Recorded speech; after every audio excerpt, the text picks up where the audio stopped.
사도신기가 굉장히 길고 또 계속 반복적으로 하나님께서 어떻게 이 땅에서 순종하며 또 불순종하며 어떠한 대가를 받는지에 대해서 계속 말씀하고 있습니다. 오늘 29장은 이렇게 시작하고 있어요. 29장 14절에 내가 이 언약과 맹세를 너희에게만 세우는 것이 아니라, 지금 이 말씀을 듣고 있는 사람들은 출애굽 2세대, 그러니까 이제 막 광야를 끝내고 이제 하나님의 약속하신 가나안 땅에 들어가기 위해서 준비된 세대들이죠.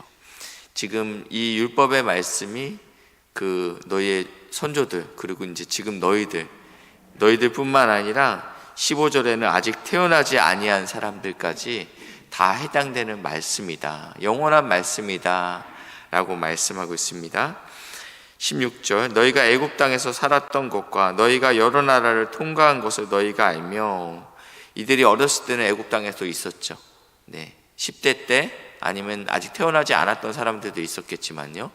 그리고 부모 손에 끌려서 이 광야를 지났고 지금은 이 가나안 땅을 바로 목전에 두고 있는 상황입니다.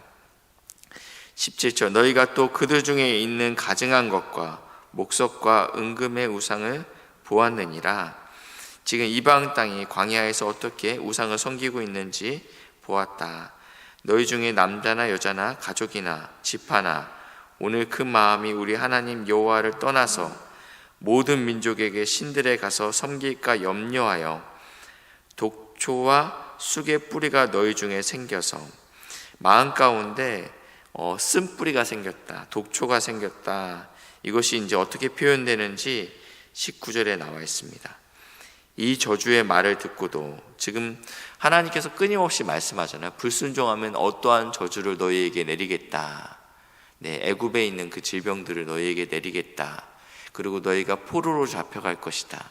그리고 너희가 결국 너희 배에서 나온 자녀의 살을 먹을 것이다.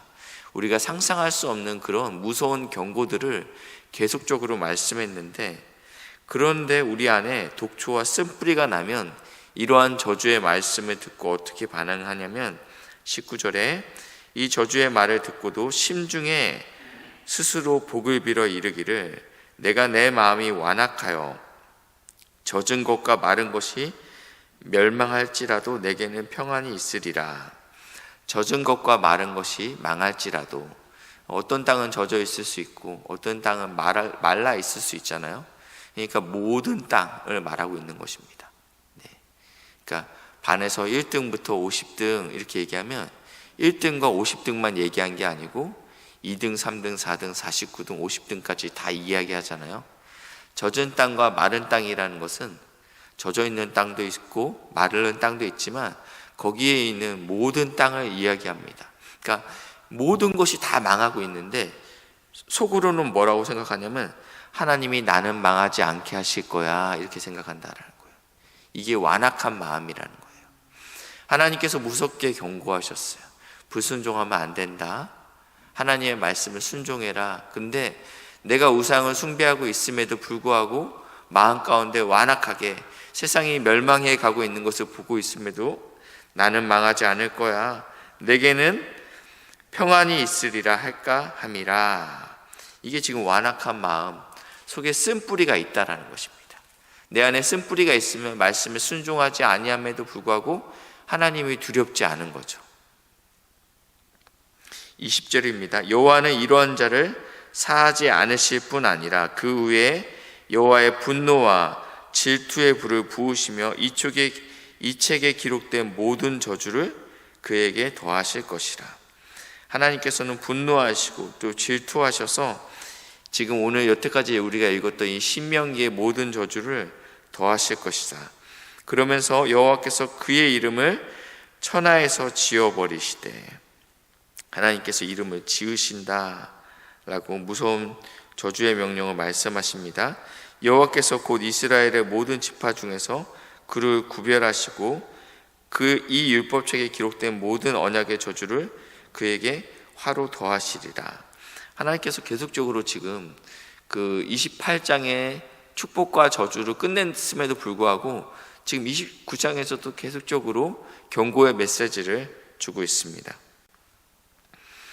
22절에는요, 너희 뒤에 일어나는 너희의 자손과 멀리서 오는 객이 이 땅의 재앙과 여호와께서 그 땅에 유행시키시는 질병을 보면서, 그러니까 이들의 후손들과 그리고 이웃의 나라들이 지금 이스라엘 땅 가운데 일어나고 있는 그 어려운 상황들을 보면서 질문이 생겼어요. 어떤 질문이 생겼냐면요, 24절, 여러 나라 사람들도 묻기를 여호와께서 어찌하여 이 땅에 이같이 행하셨느냐? 너희들 하나님 믿는 백성이라면서 근데 왜 이런 일이 일어나지? 라고 질문할 수 있다라는 거죠. 이같이 크고 맹렬하게 노하심이 무슨 뜻이냐? 그때 이렇게 대답한다라는 거예요. 25절, 그때 사람들이 대답하기를 이 무리가 자기 조상의 하나님 여호와께서 그들의 조상을 애굽에서 인도하여 내실 때 더불어 세우신 언약을 버리고, 질문에 대한 답이 이거라는 거예요. 네가 애굽 땅에서 나올 때 너희를 함께 데리고 나오신 그 하나님과 언약을 맺었는데 그 언약이 성취되지 않고 너희가 불순종했다라고 이야기하고 있죠. 다른 신들을 따라서 그들을 섬기고 절한 까닭이다. 그래서 하나님께서 이 땅에 진노하셨다라고 말씀하고 있습니다. 29절입니다. 감추어진 일은 우리 하나님 여호와께 속하였거니와 나타난 일은 영원히 우리와 우리 자손에게 속하였나니 이는 우리에게 이 율법의 모든 말씀을 행하게 하려 하심이니라. 아멘. 하나님께서 우리에게 감추신 것이 있어요. 어제 오후에 저녁에 이제 목사님께서 말씀을 계시라고 표현하셨어요. 뭔가 신비로운 것이 아니고 밝히 드러낸 것, 이것을 계시라라고 표현하고 있는데요, 하나님께서 보여주신 것입니다. 우리에게 깨닫게 하신 것, 이것을 이제 계시라고 하는데요, 하나님의 말씀은 깊고 또 크고 놀랍죠. 그래서 하나님께서 우리의 눈, 우리의 귀, 우리의 마음을 깨닫게 하여 주시고 보여주시지 않고 우리를 생각나게 하지 않으면 사실은 우리의 아둔한 지혜로 이것들을 다 깨달을 수 없죠. 그래서 감추어진 일들이 있어요. 아직 깨닫지 못한 부분이 있다는 것이에요. 이것들에 대해서는 우리가 믿음을 보이셔야 됩니다. 이해가 되지 않아요. 이해가 되지 않으면 순종하지 않을 수 없잖아요. 그런 상황 가운데는 믿음으로 반응하셔야 돼요. 그렇지만 하나님께서 계시한 부분들이 있죠. 원수를 사랑해라, 용서해라, 이웃을 사랑해라, 하나님을 사랑해라. 하나님께서 우리에게 예배 시간마다 그리고 성경을 읽을 때마다 우리의 마음에 주시는 계시의 말씀이 있다라는 거예요. 깨닫게 하시는 말씀이 있다라는 거예요. 그 말씀에 대해서는 우리가 어떻게 반응해야 됩니까? 순종을 해야 된다라는 것입니다. 이 말씀은 29절 말씀은 이러한 말씀이신 것입니다. 메시지 성경에는 이렇게 표현하고 있어요. 감추어진 것은 우리 하나님이 할 것이고, 그러니까 제 책임의 영역이 아니죠. 하나님께서 하실 것이고, 드러난 것은 우리의 몫입니다. 이 모든 계시의 말씀을 소중히 여겨 순종하는 것은 나와 우리의 자손이 해야 되는 것입니다. 아멘. 하나님께서 보여주시면 거기까지 가는 겁니다. 네, 주의 말씀은 내 발의 등이요 내 길의 빛입니다. 이 등은요, 멀리 100m를 비치는 등이 아니죠. 네, 이렇게 조선시대 여인들이 이렇게 호롱불을 들고 이렇게 갈 때는 바로 2, 3m 앞만 보이는 거예요. 그러면 그 앞까지 가는 겁니다. 하나님께서 내 10년 후의 미래를 조명하시고 계시하셔갖고 너의 노후가 이렇게 될 것이고 네 앞길이 이렇게 될 거라고 이야기해 주시면 너무 좋은데, 하나님의 말씀은 당장 내 앞에 있는 이웃과 내가 지금 원수처럼 열방을 사랑하는 것들이 굉장히 소중하고 귀하지만 지금 바로 옆에 있는 우리 집사님, 내 이웃에 있는 불신자를 사랑하는 것으로부터 시작해야 된다는 것입니다. 그래서 하나님께서 우리에게 오늘도 말씀을 깨닫게 하실 때 그 말씀에 순종하시고, 아직 깨닫지 못한 부분이 있다면 믿음으로 반응하십시오. 하나님, 제가 이게 이해가 되지 않습니다.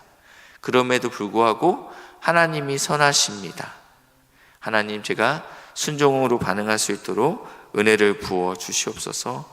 말씀 앞에서 반응하시는 사랑하는 우리 믿음의 동역자들 되시길 주님의 이름으로 축복합니다.